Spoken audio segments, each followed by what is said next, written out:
Cyborg, also known as Victor Stone, is a superhero who is half machine, half man. An accident occurred one day while Victor was visiting his parents' lab that killed his mother and mortally wounded Victor. In order to save Victor's life, Victor's father fused his son's body with robotic components that eventually gave him his powers and led to him becoming Cyborg. Due to the fact that much of Victor's body has been replaced by mechanical parts, he has gained the powers of superhuman strength, speed, stamina, vision, as well as flight. Many of Victor's body parts also contain weapons that he can use in a fight. The summary for the exercise Science of Cyborg. Cyborg is fused with cybernetics, allowing his body to continue to function through much damage as long as his head is not compromised. Having a mechanically enhanced body enables Cyborg to be more durable in situations where normal human muscles and joints wouldn't be able to withstand such a hard hit. His bionic limbs contributes to increased mobility, allowing greater stability and control, ultimately reducing the amount of energy expended. Body-powered prosthetic limbs are controlled by cables connecting them to other parts of the body. Prosthetic limbs that connect in this way are called myoelectric. His superhuman speed is powered by alternate universal energy. So to go into more detail on the speed aspect of Cyborg, he can move faster than the speed of light.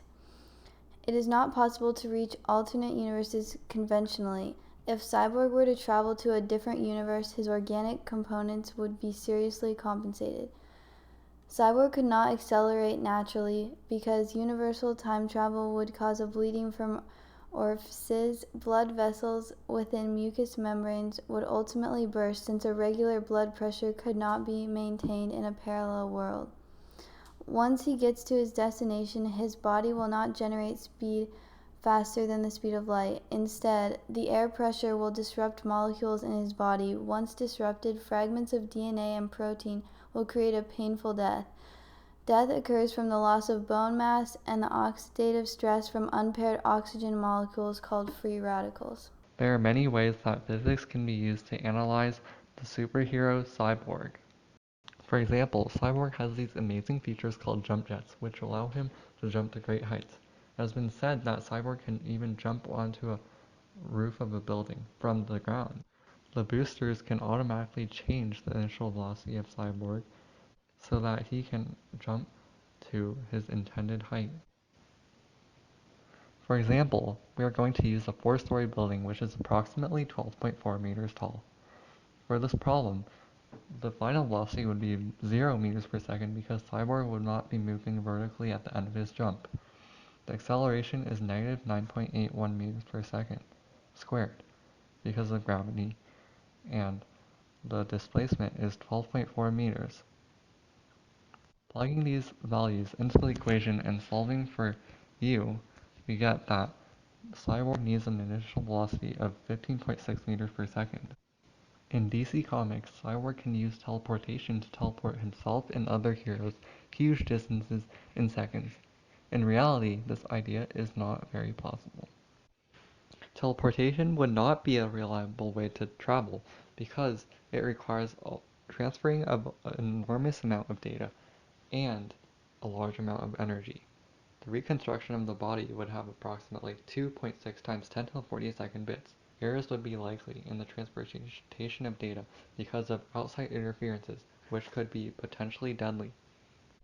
And even at a high velocity, it would take 4.85 times 10 to the 15th years to transfer just one person's data. Rocket launchers normally almost have no recoil, but this is because they have an opening in the back. Cyborg fires projectiles directly from his body, without an open back, which means that he would still experience backwards momentum, like guns do. Recoil happens because of the Newton's third law. According to Newton's third law, that means after firing the missile, the total momentum must be zero. The situation can be modeled in this equation. The momentum of the rocket minus the momentum of Cyborg is zero, and we can substitute mass times velocity for momentum. Using the mass of Cyborg and the mass and velocity of a rocket from a commonly used rocket launcher, the RPG-7, the supposed velocity of Cyborg can be solved.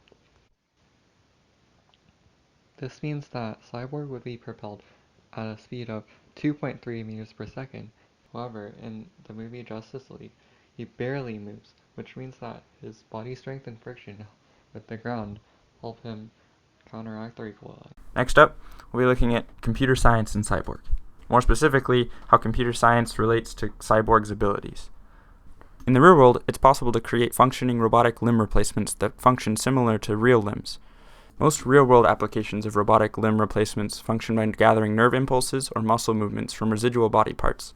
These are then converted into robotic joint movements that then allow the robotic limbs to function. Research at MIT has led to the creation of robotic legs controlled by the user's own nerve signals that allow them to walk and run on various terrains and inclines.